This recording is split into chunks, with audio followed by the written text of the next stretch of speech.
Hi hello అందరికీ నమస్తే అండి. ఈరోజు నేను మీకు 1 కిలో చికెన్ పచ్చడి ఎలా పెట్టాలో చేసి చూపించబోతున్నాను. దానికోసం మనం గరం మసాలా పౌడర్ అంటే చెక్క, లవంగ, జీలకర్ర కలిపిన పౌడర్, కారం, సాల్ట్, అల్లం వెల్లుల్లి పేస్ట్, ధనియాలు, చెక్క, లవంగ, 2 యాలకులు, కరివేపాకు, ఇంకా ఆయిల్ తీసుకున్నాను.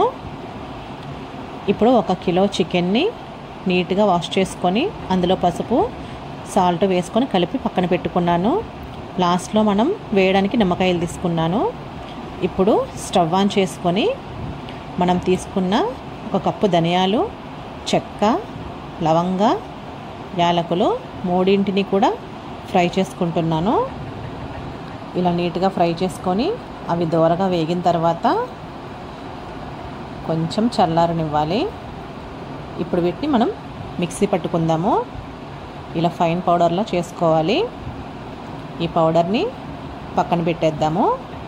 ఇప్పుడు మళ్ళీ స్టవ్ ఆన్ చేసుకొని కళాయి పెట్టుకుందాము.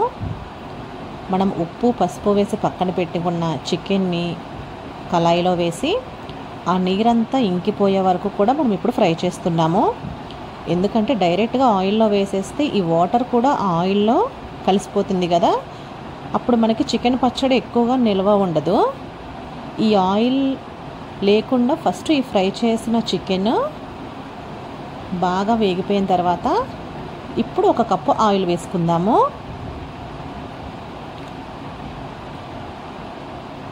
1 కప్పు ఆయిల్ వేసాం కదా, అది కొంచెం చాలనట్టుందని నేను ఇంకొక కప్పు కూడా తీసుకున్నాను. ఎందుకంటే ఫస్ట్ 1 కప్పు వేసినప్పుడు ఇంకా ముక్క మొలగలేదు, అందుకనే ఇంకొక కప్పు యాడ్ చేసుకున్నాను నేను. మీరు చికెన్ అమౌంట్ని బట్టి మీరు ఆయిల్ వేసుకోండి.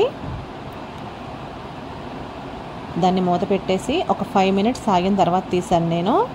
ఆల్రెడీ మనం వాటర్ ఇంకిపోయే వరకు కూడా కళాయిలో వేసాం కాబట్టి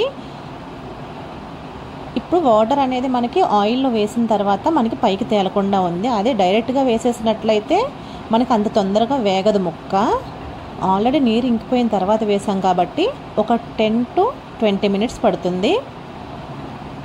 ఇదిగోండి, మరీ బాగా వేగినా కూడా అది వడియాల్లా అయిపోతాయి అన్నమాట. ఇక్కడ చూసారు కదా, అలా వేయించుకొని పక్కన పెట్టేసుకున్నాను. ఇప్పుడు ఏదైతే అల్లం వెల్లుల్లిపాయ పేస్ట్ మనం తీసుకున్నామో దాన్ని కూడా కళాయిలో వేసుకొని పచ్చివాసన పోయే వరకు కూడా దాన్ని మనం ఫ్రై చేసుకోవాలి. చూసారా, ఫస్ట్ ఆయిల్ అంతా కూడా మనకు కనిపించదు. మనం ఈ అల్లం వెల్లుల్లిపాయల పేస్ట్ అనేది వేగే కొద్దీ ఆయిల్ కూడా పైకి తేలుతుంది అన్నమాట. అది మనకి ఈజీగా తెలుస్తుంది. ఫస్ట్లో మనకు ఆయిల్ చాలినట్టుగా అనిపిస్తుంది. బాగా వేగిపోయిన తర్వాత ఆయిల్ పైకి తేలినప్పుడు ఇప్పుడు మనం కరివేపాకు వేసేసుకోవాలి. మనం ముందే ఆయిల్లో కరివేపాకు వేసేసుకుంటే అవి అంతా తాలింపుల్లో వేస్తాం కదా, మొత్తం పౌడర్ లాగా అయిపోతుంది. అలా కాకుండా మనం ఇప్పుడు కరివేపాకు వేసుకోవాలి. మనం ధనియాలు, చెక్క, లవంగ పౌడర్ చేసి పెట్టుకున్నాం కదా ఫస్ట్, ఆ పౌడర్ని కూడా ఇప్పుడు ఈ అల్లం వెల్లుల్లిపాయ పేస్ట్లో వేసి దాన్ని కూడా బాగా మిక్స్ చేసుకోవాలి. అడుగు పట్టకుండా మిక్స్ చేసుకోవాలి. అడుగు పట్టినట్లయితే పచ్చడి కలర్ కూడా చేంజ్ అయిపోతుందండి, బ్లాక్గా వచ్చేస్తుంది. ఇప్పుడు దాంట్లోనే కొంచెం గరం మసాలా ఇంకా సాల్ట్ కూడా వేసుకుందాము. ఆల్రెడీ మనం చికెన్లో కూడా కొంచెం సాల్ట్ ఇంకా పసుపు వేసుకొని కలిపి పెట్టుకున్నాము ముక్కకు సరిపోయినంత. నెక్స్ట్ కారం వేసుకుంటున్నాను. ఇప్పుడు దీన్ని కూడాను మొత్తం ఇందులో మిక్స్ అయ్యేలాగా కలుపుకోండి. ఇప్పుడు ఏదైతే చికెన్ పక్కన పెట్టుకున్నానో ఫ్రై చేసిన చికెన్, దాన్ని కూడా వేసి మొత్తం నీట్గా కలుపుకుందాము. ఇది మీకు ఆయిల్ చాలినట్టుగా అనిపిస్తుంది కదా, కానీ ఇది మనం ఊరేసరికల్లా ఆయిల్ పైకి తేలుతూ ఉంటుంది. ఫస్ట్ మనకి సరిపోయినట్టుగా ఉంటుంది. నేను ఏదైతే ఫస్ట్లో ఒక 5 నిమ్మకాయలు తీసుకున్నానో ఆ నిమ్మకాయల్ని ఇలా జ్యూస్లా పట్టేసుకున్నాను. గింజలు తీసుకొని నీట్గా పిండేసుకొని దాన్ని వడబోసుకోండి, గింజలు పడకుండా. గింజలు పడితే మాత్రం మళ్ళీ చేదొచ్చేస్తుంది. ఇది మనం చల్లారిన తర్వాత కలుపుకోవాలండి. పచ్చడి చల్లారిన తర్వాత దీన్ని మీకు నేను చల్లారిన తర్వాతే కలిపాను, కాకపోతే మీకు చూపించాలి కాబట్టి దీన్ని యాడ్ చేసి చూపిస్తున్నాను నేను. ఇప్పుడు దీన్ని మనం స్టోర్ చేసుకుంటే 1 డే అయిన తర్వాత ఇది మొత్తం ఆయిల్ అంతా పైకి తేలిపోతుంది. ఫస్ట్ చాలినట్టుగా అనిపిస్తుంది.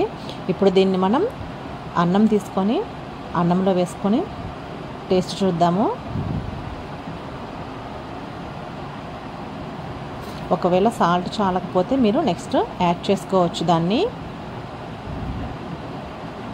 కొంచెం ఘాటుగా అనిపిస్తున్న వాళ్ళు కొంచెం నెయ్యి వేసుకోండి. నేనైతే ఇందులో నాకు ఇష్టం కాబట్టి నెయ్యి వేసుకున్నాను.